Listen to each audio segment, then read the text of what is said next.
Nostalgie FM, voici les titres de ce lundi 10 février 2025. L'ambassadeur des États-Unis à Port-au-Prince a remis ce lundi 10 février un lot de matériel à la police nationale d'Haïti. Cette dotation d'une valeur de 6 millions de dollars américains comporte 600 armes à feu, 2 bacolodeurs et 9 véhicules, tous blindés entre autres. Ces matériels ont été livrés lors d'une cérémonie organisée à la Direction générale de la PNH à Claircy. À l'initiative du comité de pilotage de la conférence nationale, les assises départementales de l'Ouest se tiennent ce lundi 10 et mardi 11 février à Pétionville. Diverses personnalités prennent part à cette activité qui s'inscrit dans le cadre des consultations sur le référendum constitutionnel. Une causerie débat a été organisée hier dimanche à Pétionville autour de la réforme constitutionnelle, du référendum et des élections à l'intention des journalistes issus de plusieurs médias de la capitale haïtienne. Cette activité a été réalisée à l'initiative du ministre délégué auprès du Premier ministre chargé des questions électorales.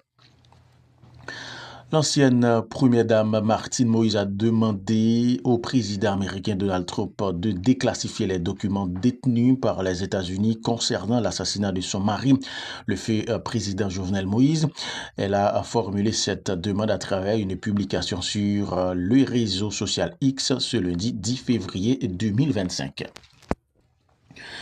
Une nuit de terreur s'est abattue sur plusieurs quartiers de Pétionville où une attaque armée a semé la panique parmi les habitants.